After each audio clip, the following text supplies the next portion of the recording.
오늘 하나님의 말씀은 데살로니가전서 5장 1절에서 3절 말씀입니다. 데살로니가전서 5장 1절에서 3절 말씀입니다. 제가 이 말씀을 읽도록 하겠습니다. 그러나 형제들아, 그 때와 시기에 관해서는 너희에게 쓸 필요가 없으니 이는 주의 날이 밤에 도둑같이 오리라는 것을 너희 자신이 정확히 알고 있기 때문이니라. 그들이 평안하다, 안전하다 말할 때에 아이벤 여인에게 진통이 오듯 갑작스런 멸망이 그들에게 임하리니 결코 피하지 못하리라. 오늘 말씀의 제목은 재림 장사꾼 주의보. 좀 제가 일반적으로 정하는 제목하고는 좀 많이 다른 제목을 좀 잡아봤습니다. 재림 장사꾼. 예수 그리스도의 재림에 대한 설교는 언제나 흥미로운 주제입니다. 하지만 재림을 기다리는 사람들과 재림에 대해서 무관심한 사람들을 극명하게 나누는 주제이기도 합니다. 재림은 오히려 이 시대의 많은 사람들의 관심사이지만 더 많은 사람들이 부담스러워하고 꺼려하는 주제이기도 합니다. 재림을 기다리는 사람들에게는 그 재림이라는 것이 너무나 많은 관심사죠. 언제 오시나 언제 오시나. 근데 대다수의 사람은 관심 없어요. 대다수의 사람들에게는 예수 시대의 재림 굳이. 그래서인지 너무나 많은 장사꾼들과 사기꾼들이 주님의 재림을 악용해서 자기 입속을 채우거나 사람들을 그 집단의 교주에게 붙들리게 하는 통제 수단으로 사용하기도 하는 것입니다. 재림을 이용해서 사람들을 조종하는 것이죠. 재림을 이용해서. 그러니까 재림이라는 말이 성경적이기 때문에 예수님이 곧 오신다는 그 말씀 약속이 분명한 사실이기 때문에 그것을 기다리는 사람들이 꽤 있어요. 그런데 그것을 악용해가지고 그 집단과 그 목사에게 속게 만드는 것이죠. 끌리게 만들어버리는 것입니다. 예수 그리스도의 재림은 분명한 사실입니다. 그렇죠? 예수님 안 오세요? 분명히 오십니다. 분명히 오셔요. 하지만 너무나 재림을 강조한 나머지 극단적 종말론에 빠지기도 합니다. 아니면 정반대로 재림에 대해서 극단적 종말론을 너무 경계하다 보니까 너무나 소극적이어서 더 이상 재림을 언급하지 않는 거예요. 그래서 성도들의 믿음의 삶을 나태하게 만들고 세속주의적으로 사는 것을 방치하게 되는 것이죠. 에휴, 주님 뭐 오신다고 했는데 안 오시잖아요. 그냥 세상에서 성공하면 사세요. 세상에서 잘 되는 게 최고예요. 주님은 이미 우리 안에 있으니까 에휴, 이미 주님은 우리 안에 재림하신 거라고. 그러니까 이제 하고 싶은 대로 하면 사세요. 성공하는 게 좋죠. 이런 식으로 또 바뀌어버리는 것이죠. 한번 생각을 해보십시오. 날짜와 시기, 그걸 정해놓은 사람들에게는요, 거의 모든 사람들이 재림을 기다리지 않는 거예요. 예를 들어서 올 5월 달에 주님 오신다고 딱 믿었던 사람들은 그 입장에서 보면 아, 주님 곧 오시죠, 곧 오시죠. 이런 말하는 그 사람들 자체가 재림을 안 믿는 거예요. 왜냐하면 딱 정해져 있는 날짜가 있잖아요. 또는 시기가 있잖아요. 그때 오시는 건데 왜 헛소리 하고 있냐고. 그때 와야 되는 걸 믿어야 된다고. 이런 식으로 보면 다 안 믿는 거예요. 또 반대로 재림을 기다리지 않는 사람들 입장에서는 재림의 제자만 꺼내도 저것 극단주의자라고. 극단주의자라고. 이렇게 돼버리는 거죠. 극과 극이에요. 여기 있는 사람은 재림을 안 기다리는 거고 여기 있는 사람은 무조건 다 종말론자라고. 이렇게 되어버린 거죠. 양극단이 있는 것입니다. 이러한 모습은 기독교인들 가운데서 덜 다르지 않습니다. 주님의 재림을 강조하다 보니까 어떤 특정한 시기와 연도를 지정해서 성도들을 통제하고 조종하고 긴장시키는 교회와 목사가 있는 반면 주님의 재림에 대해서 전혀 설교하지 않고 세상에서 더 잘 되어야 한다고 가르치는 교회와 목사도 있는 것입니다.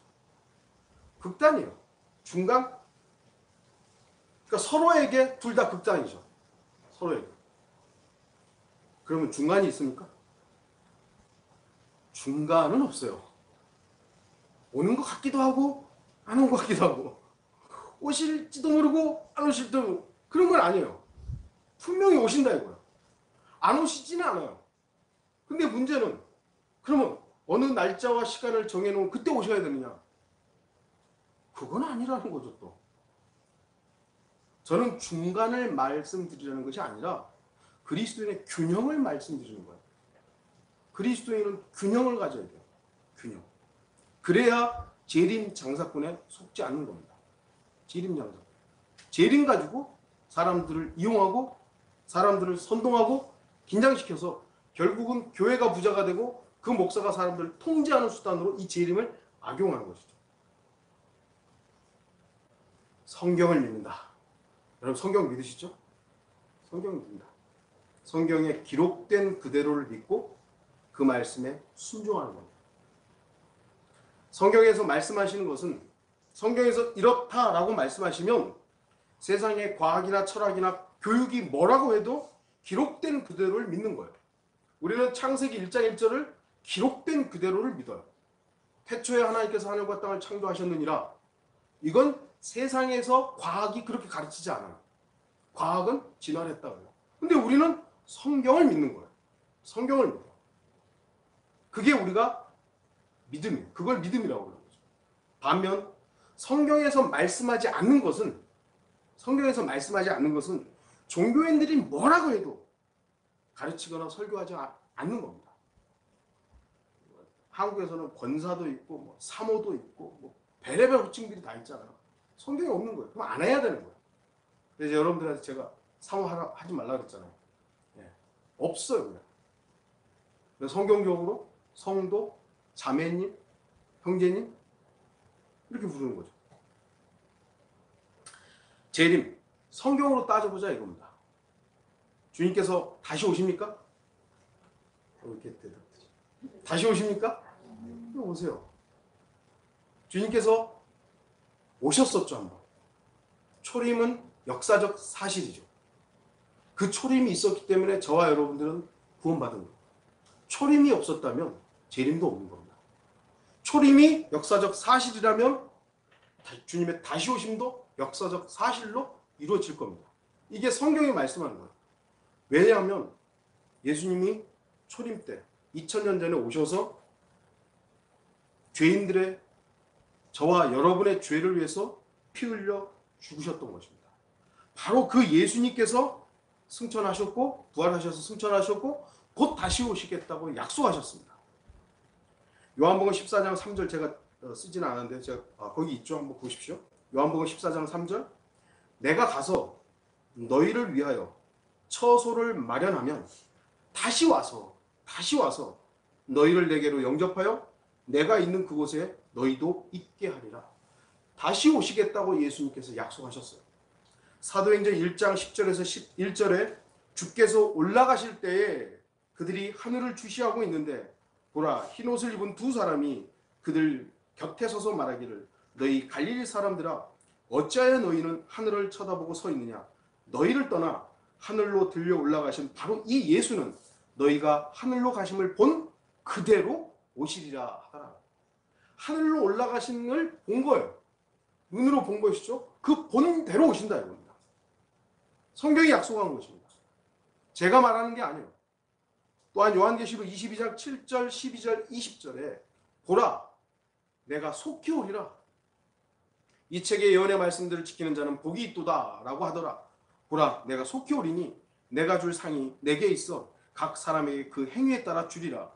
이런 일들을 증거하신 분이 말씀하시기를 반드시 내가 속히 오리라 하시니라. 예수 그리스도의 약속입니다. 오시겠다. 그래서 이거는 어떤 교회에서 가르치거나 이 윤목사가 말하는 그 말이 아니라 성경의 하나님의 말씀인 겁니다. 하나님께서 말씀하셨으면 그대로 되는 겁니다.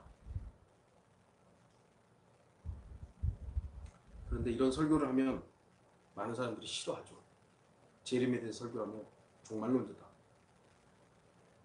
구원받지 못한 교인들도 싫어합니다. 더 이상 주님의 능력으로 살지 않는 육신적인 그리스도인들도 에이 그 말은 좀 하지 말라고 그냥 살자고. 그러나 하나님께서 주신 영광의 소망을 소유하고 있는 그리스도인들에게는 이 재림이야말로 기쁨과 위로가 되는 말씀인 것입니다. 그럼에도 주의해야 될 것은 균형이에요. 균형.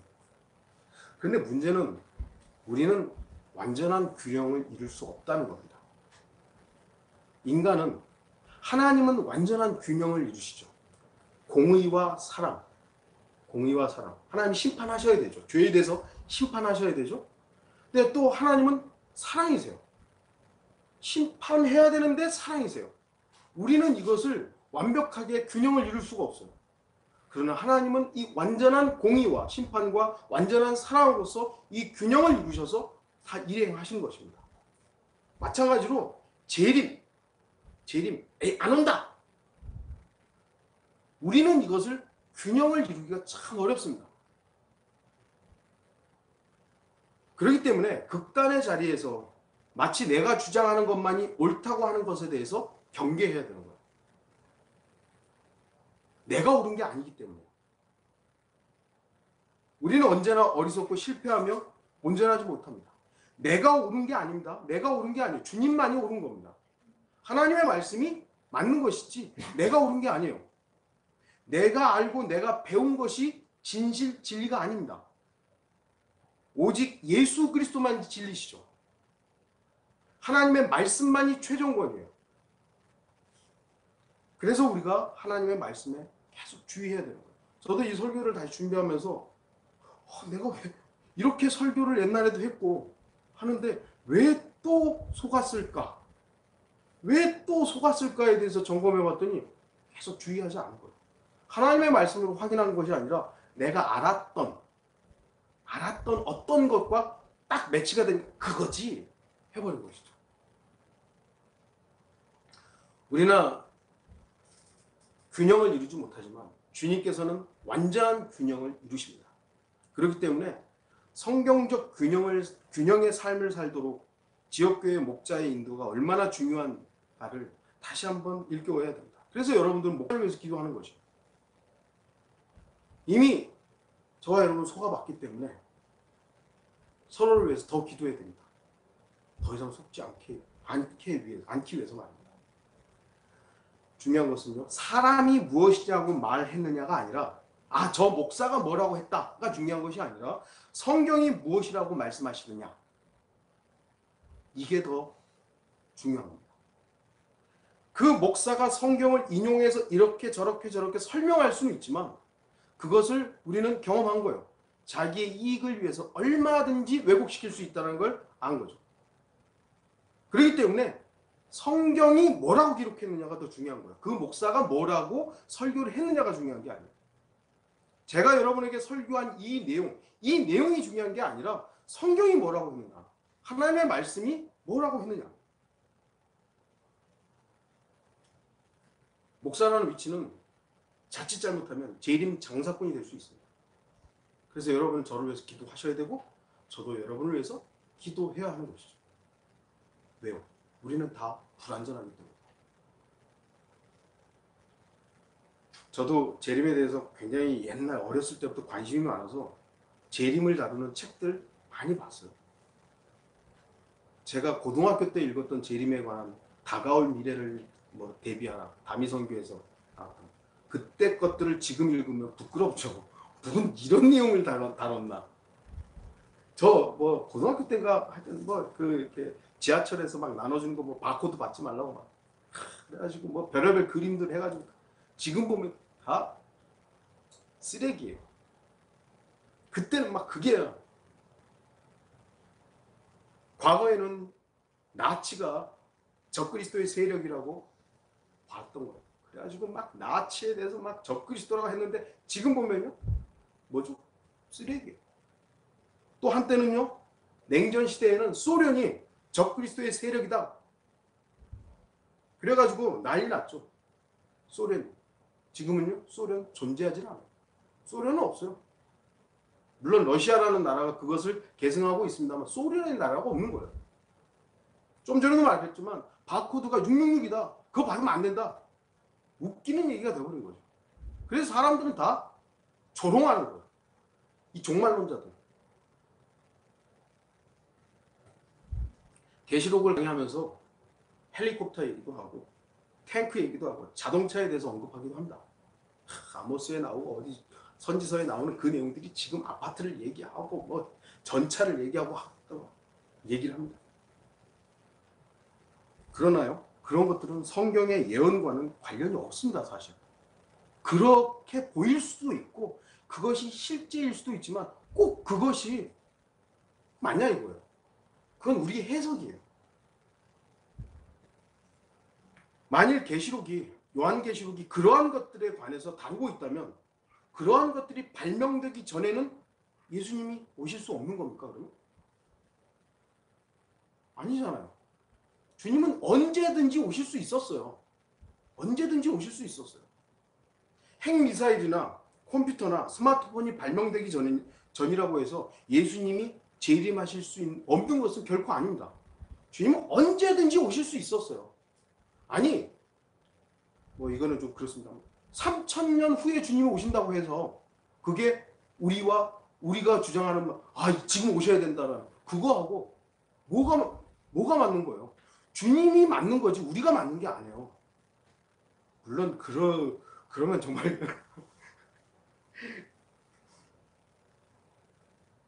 인간의 몸속에 집어넣을 수 있는 조그만 이제 컴퓨터 칩들이 나왔죠. 베리칩 이런 것들이 나오고 아마 베리칩보다 더 정교한 것들이 이제 문신식으로 지금 나온다 그래요. 칩은 이렇게 집어넣는 거지만요. 문신은 안 보이게 탁 새겨버리는 거예요. 안 보여요. 그런 것들도 이제 나오고 있어요. 베리칩이 한참 나왔을 때 뭐였죠? 베리칩이 666 받지 말라고. 그럼 이제 베리칩은 조용해졌으니까 이제 문신, 눈에 안 보이는 문신, 그거 받지 말라고. 그거 666이라고. 그래야 되나요 또? 만약에 그런 것들이 재림과 연관되어 있는 어떤 것들이라는 것은 그렇게 주장하는 것은요. 사실 성경을 기반으로 해서 해석하는 것이긴 하지만 성경이 그걸 딱 말씀하는 게 아닙니다. 인간의 해석이에요. 해석. 주님께서는 재림하시기 위해서 그러한 것들이 발명되기를 기다려야 하는 겁니까? 그거 아니죠. 재림의 시기는 아버지 하나님께서 정하시는 일이지 인간의 과학기술에 좌우되는 것이 아닙니다. 절대로 아니에요. 앞으로 더 정교한 기술들이 얼마든지 발명될 수 있어요. 그런 것들이 적그리스도와 연관해서 적그리스도가 얼마든지 사용할 수 있는 도구들은 되겠지만 그것 자체가 마치 666이 되고 짐승의 표가 되고 이런 거 아니라는 거예요. 하나님 아버지께서는 자신이 정하신 때에 그때 교회를 먼저 휴거하실 겁니다. 공중으로 끌려 올라가실 것입니다. 그렇게 되면 이 세상에는 전무후무한 대환란을 이루어질 것입니다. 그러면서 다시 아들 예수 그리스도를 이 땅에 보내실 것입니다. 그러면 주님께서는 천년간 온 세상을 통치할 것이고 하늘과 땅을 다시 창조하실 것입니다. 그때에는 이전 것들은 모두 지나가고 새롭게 되어 모든 슬픔과 고통과 죄와 죽음이 사라질 것입니다. 문제는 이러한 일이 언제 일어나느냐가 아닙니다. 우리의 관심은 언제예요. 우리의 관심은 언제 이 일이 일어나느냐이지만 주님의 관심은 누가 그 일을 하느냐예요. 누가 하느냐. 이 세상의 기준은 주님이시잖아요. 그래서 자신이 하겠다라는 것에 대해서 관심을 가져야 되는데 우리는 언제예요. 도대체 언제.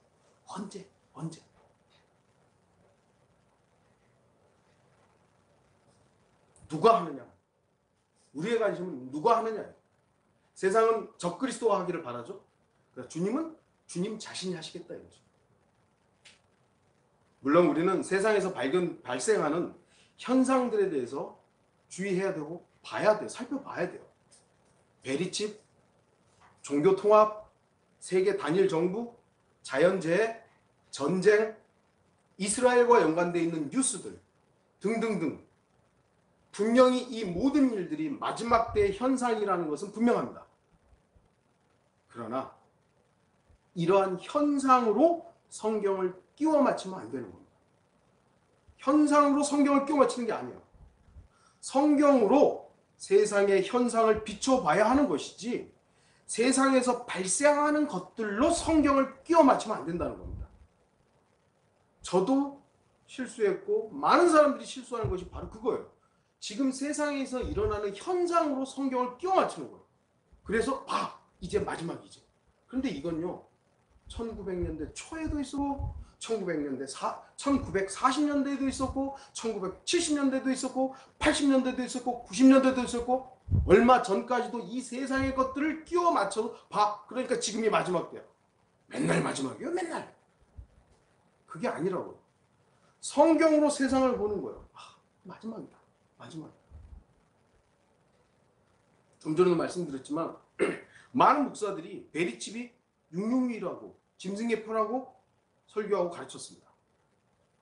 그러나 베리칩은 666 짐승의 표가 아닙니다.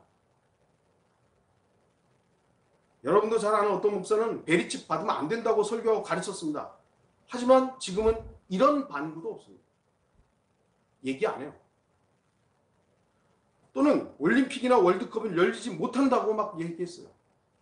한국에 전쟁 발생한다고 했습니다. 또한 이스라엘과 연관된 많은 뉴스를 나열하면서 마지막 때라고 강조했습니다. 그래서 어떻습니까? 몇 년도까지 주님 안 오시면 자기 사역 그만둔다고 했죠? 그만뒀나요? 여전히 사람들을 속이고 있습니다. 그 목사는 재림 장사꾼에 불과합니다. 재림 장사꾼이에요. 하나님의 말씀의 기준에서 하나님의 말씀으로 세상을 해석해 주는 것이 아니라 세상을 가지고 성경을 해석해 주려고 하는 거예요. 다시 말씀드립니다. 세상의 현상으로 성경을 단정하지 마십시오. 성경으로 세상을 살피고 성경에 주목하십시오. 성경이 세상 현상대로 되는 것이 아니라 세상이 성경에 기록된 대로 되는 겁니다. 이제 좀 1절을 보겠습니다. 1절. 그러나 형제들아 그 때와 시기에 관해서는 너희에게 쓸 필요가 없으니 쓸 필요가 없대요. 그 때와 시기에 관해서는 쓸 필요가 없다. 1999년 10월 28일 여러분도 알다시피 휴거가 된다고 그랬었죠. 1992년 10월 28일 휴거가 불발되자 7년이 지난 1999년 또 된다고 했어요. 휴거된다고 했어요. 그런데 또 틀렸었죠. 그리고 그들이 없어졌냐? 지금도 여전히 남아서 어떤 일정한 또 시간을 정해놓고 오신다. 또 그러고 있어요. 그들뿐만 아니라 극단적 종말론자들은 재림의 날짜와 시간을 나름대로 계산해서 가르치고 설교하고 있습니다. 그러나 모두 틀렸습니다. 모두 틀렸어요. 하나님만 옳습니다. 물론 사람들은 또 다른 날을 기다리고 있죠.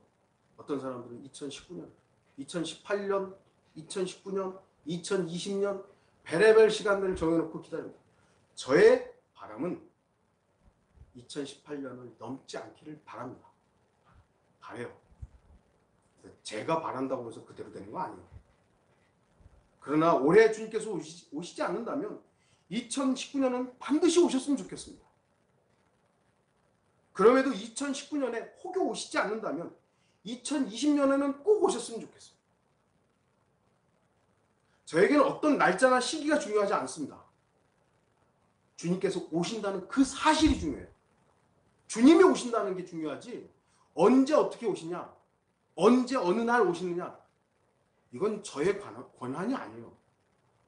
제가 알 수도 없어요. 여러분들이 정한다고 해서 그날 오시는 것도 아니에요. 계산할 수 있죠.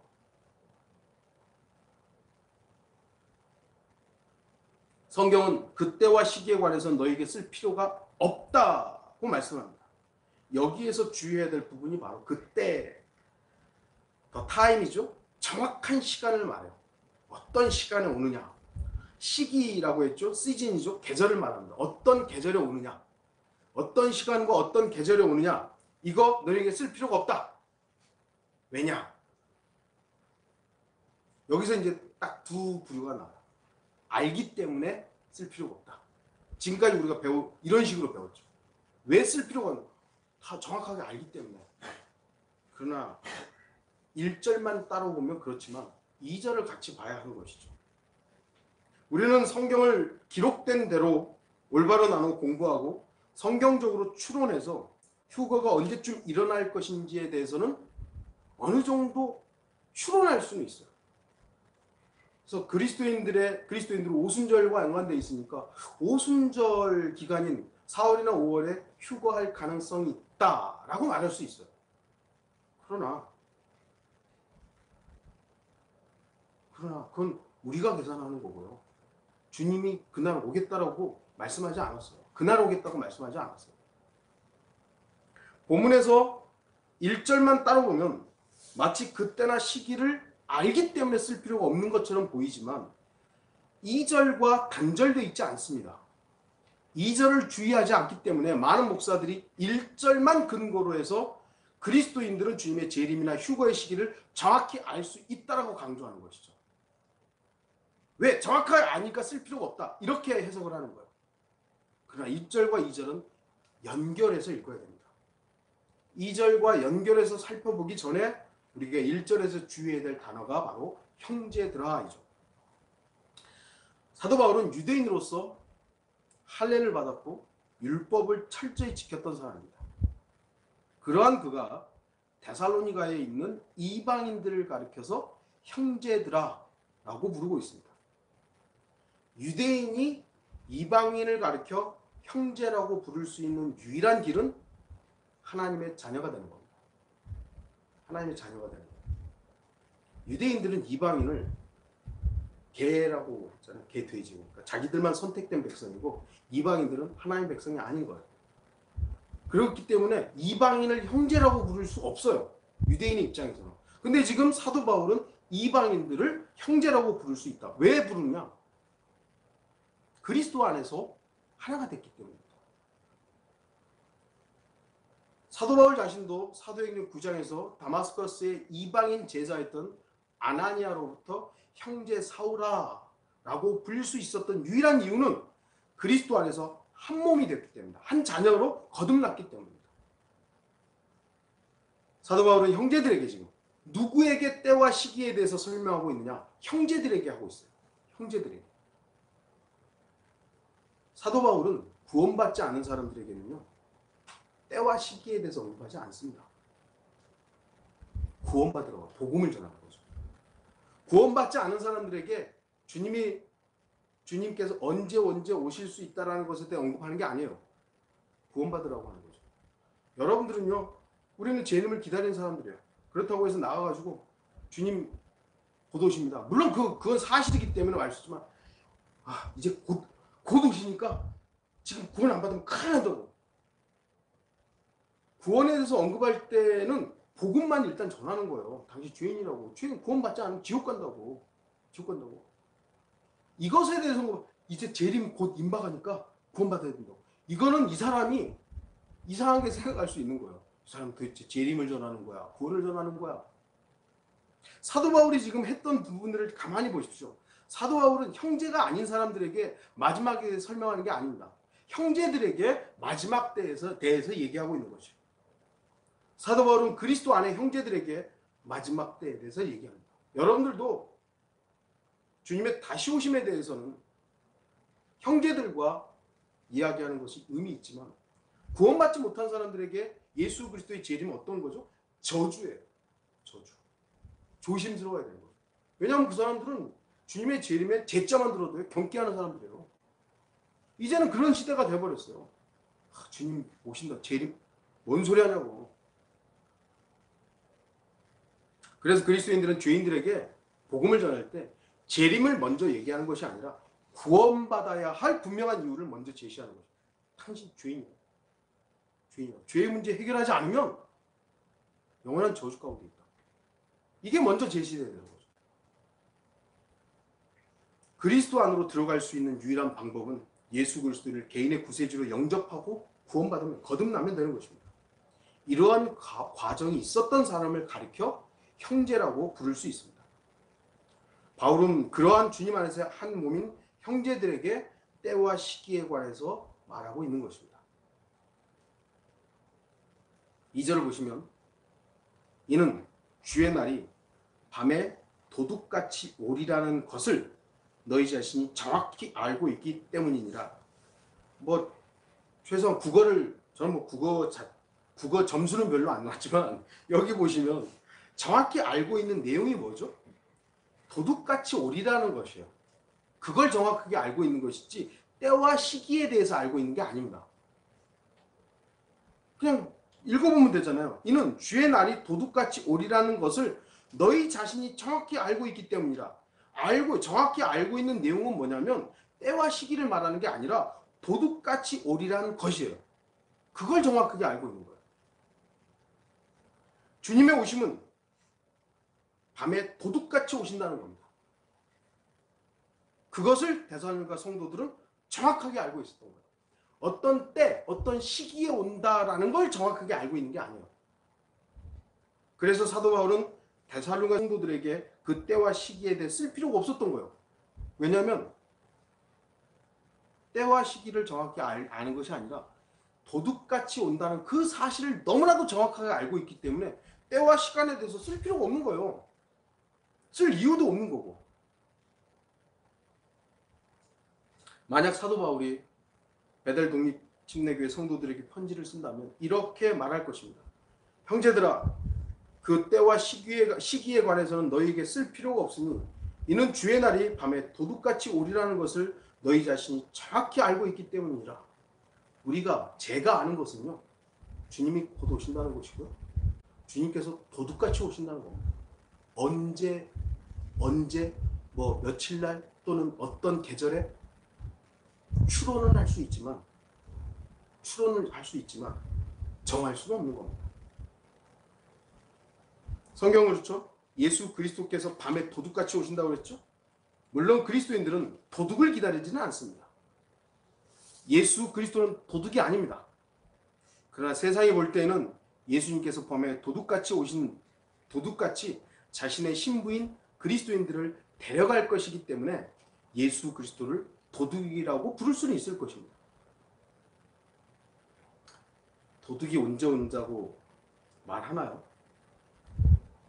도둑은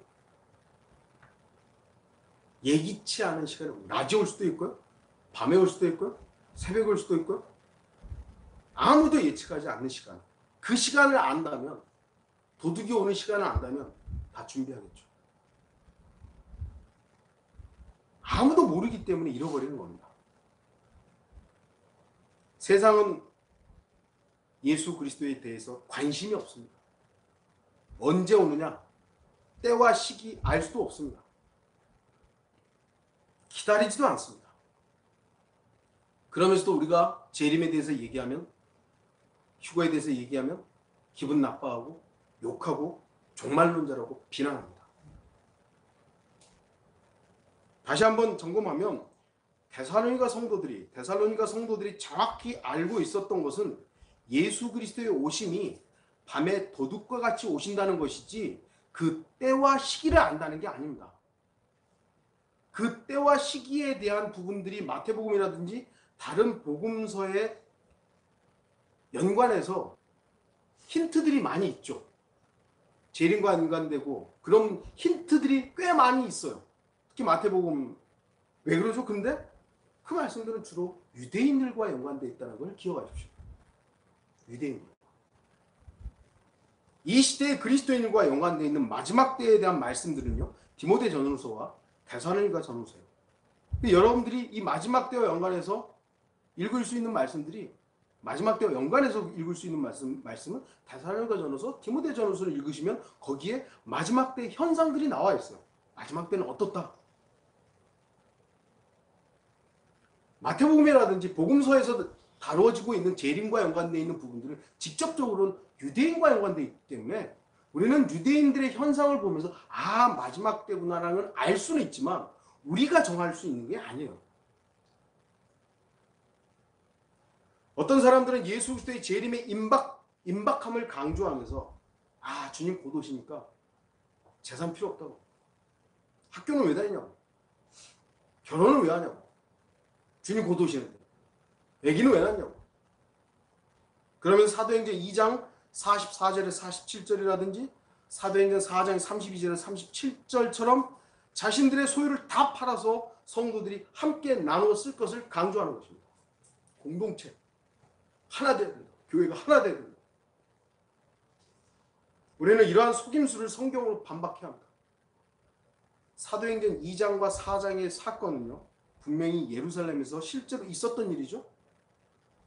주님이 이제 승천하시고 성도들은 주님 곧 오신다고 믿고 자기 막 재산 팔아가지고 교회 헌금하고 그 예루살렘 교회에서 서로 막 공동으로 쓰는 거예요. 그래서 공산주의가 거기서 발전한 거 아니겠어요? 어려운 사람들 도와주고.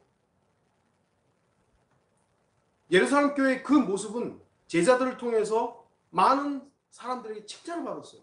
그렇게 안 살았습니까, 사람들이? 다 자기만을 위해 살았는데 사람들이 자기 거 나 필요 없다고 교회 헌금하고 그래서 어려운 사람들 도와주고 구제하고 막 그런 것이죠.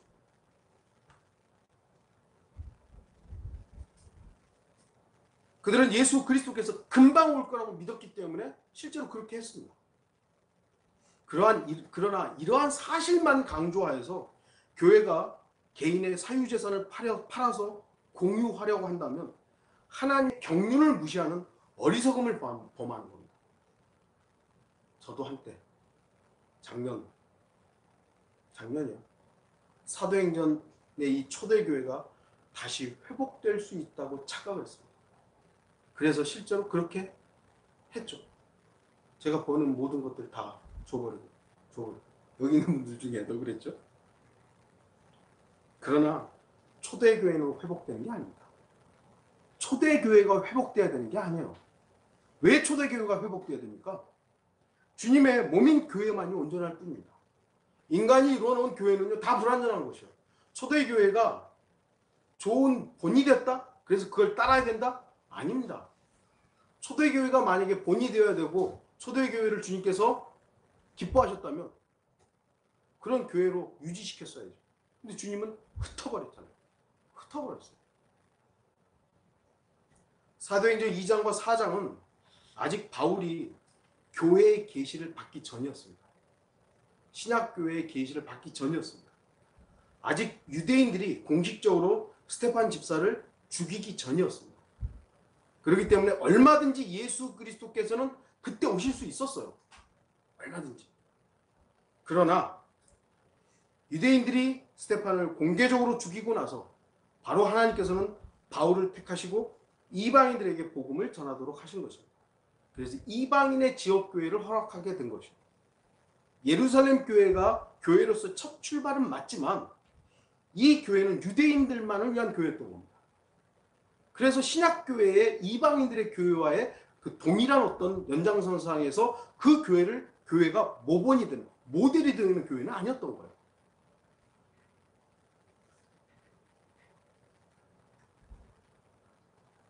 아까도 말씀드렸지만 그들은 하나를 잊어버린 거예요. 모여서 살고 너무 좋죠. 주님을 누리고 서로 필요한 것들을 공동으로 쓰고. 그런데 잊어버린 게 하나 있죠. 주님께서 명령하셨던 걸 잊어버렸던 겁니다.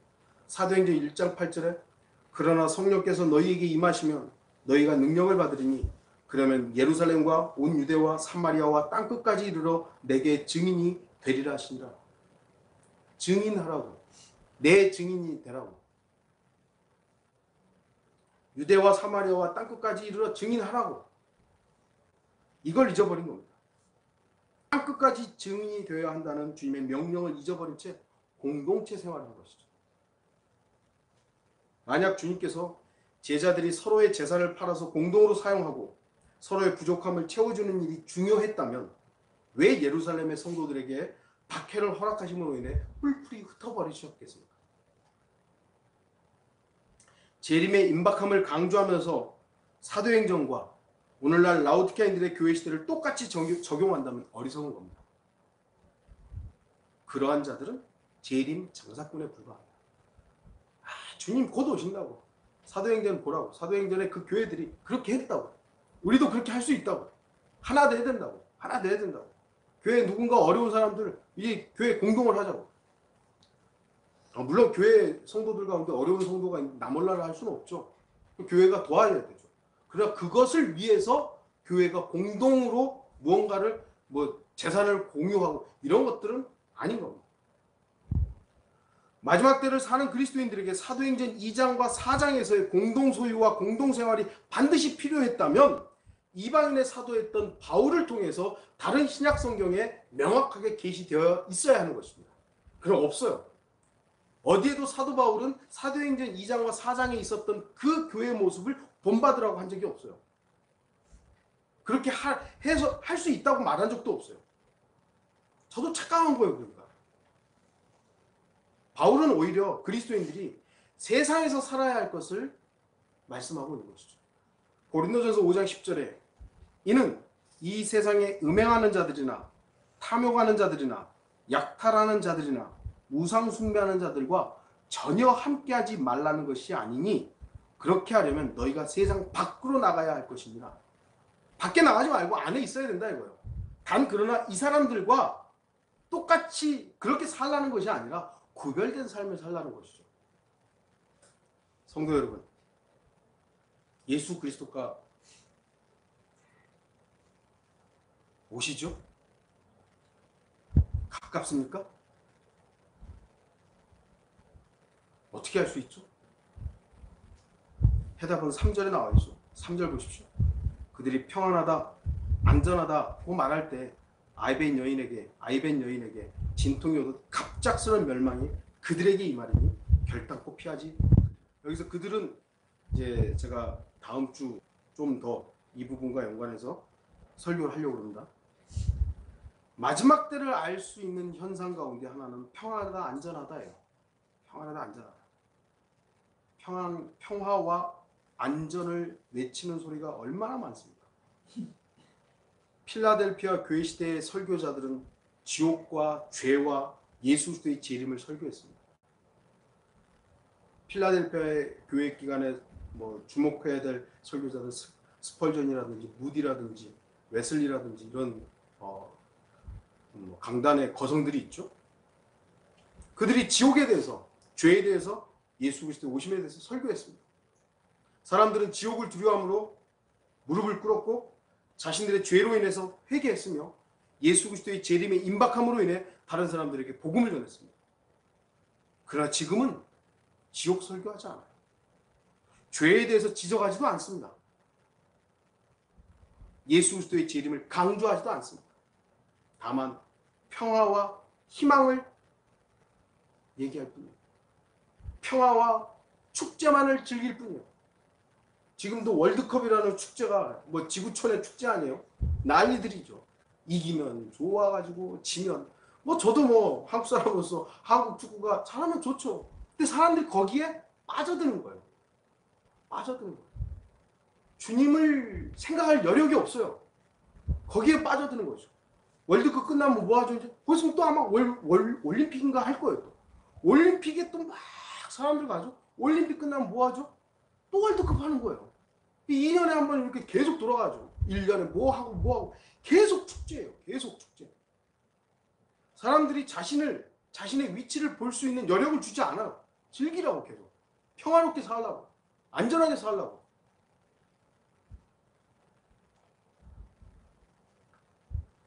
지금 이 시대의 사람들이, 이 시대의 설교자들이 마지막 때에 설교하면 비웃습니다. 비웃어. 그러나 주의 날은 아이벤 여인에게 진통이 오듯 갑작스레게 임할 것입니다. 어떻게 보면 우리 자신도 예측하지 못하는 그때 올지도 몰라요. 저는 매일 기다리고 매일 주님께서 오시겠지. 하지만 제가 아차 하는 그 순간 오실지 누가 알아요? 그러나 갑작스럽게 임할 주의 날은 그 누구도 피할 수 없습니다. 저는 오늘 다 다루지를 않았기 때문에 4절부터의 내용은 다음 주에 연결해서 설교할 것입니다. 물론 주님께서 이번 주에 다른 설교를 주시면 다른 설교를 준비할 수도 있습니다만 저의 준비로는 다음 주에 연결을 해서 설교할 예정입니다. 주님의 오심이 가깝습니다. 이건 부인할 수 없는 분명한 사실이죠. 그러나 그 때와 시기는 저도 모르고 여러분도 모릅니다. 우리가 아는 것은, 우리가 정확히 아는 것은, 분명히 아는 것은 밤에 도둑같이 갑자기 오신다는 겁니다. 그것은 명확해요. 주님의 재림은 분명한 사실입니다. 그러나 재림을 이용해서 사람들을 통제하고 제한하려는 재림 장사꾼들은 조심하십시오. 우리도 속았어. 주님이 오신다는 사실이 거짓말은 아니에요. 그러나 그것을 이용해가지고 사람들을 주님께 붙어있게 하는 것이 아니라 사람에게 집중시키고 그 사람의 말에 긴장하게 만들고 덜덜덜 떨게 만드는, 그리고 재산 왜 필요하냐고 교회가 공동으로 해야 된다고 그런 식으로 유도하고 결국 교회가 배부르고 그 목사가 자기 마음대로 교회 돈을 사용하는 이런 부분에 대해서 우리는 그 재림장 사건에 속으면 안 되는 겁니다. 마가복음 13장 32절 보시면 그 날과 시간에 관해서는 아무도 모르나니, 그 날과 시간에 관해서는 아무도 모르나니, 아무도 몰라야 되는 거예요. 아무도 몰라야 되는 거예요. 정녕 하늘에 있는 천사들도 모르고 아들도 모르며 오직 아버지만 아시느니라. 아버지만 아는 거예요. 그 날과 시간은. 그런데 내가 알았어요. 그럼 내가 뭐예요? 하나님이요? 미친 거예요 그러면. 저와 여러분이 정확하게 아는 것은 밤에 도둑같이 온다는 그 사실이에요. 그걸 잊어버리면 안 돼요. 그래서 마치 성경 해석하니까 그래 맞아 그래 이 날이지 맞아 이 날이 맞아 하는 순간 내가 하나님 되는 겁니다. 개인적으로 얼마든지 재림의 날짜를 개선하거나 확신할 수 있습니다. 개인적으로. 그러나 성경이 모른다고 했으면 성경이 아무도 모르나니 그랬잖아요. 그럼 침묵해야 돼요. 침묵해야 돼요. 성경이 모른다고 그랬으면 성경대로 해야 될 거 아니에요. 근데 나 안다고. 분명히 이날 오실 거라고. 아님 말고요. 정치인들이 하는 것처럼 아님 말고. 우리는 조용히 성경이 이루어지는 것을 보고 언제가 아니라 누가 그 일을 이루시는가, 주님의 놀라운 역사를 찬양하는 성도들이 되기를 바라는 것입니다.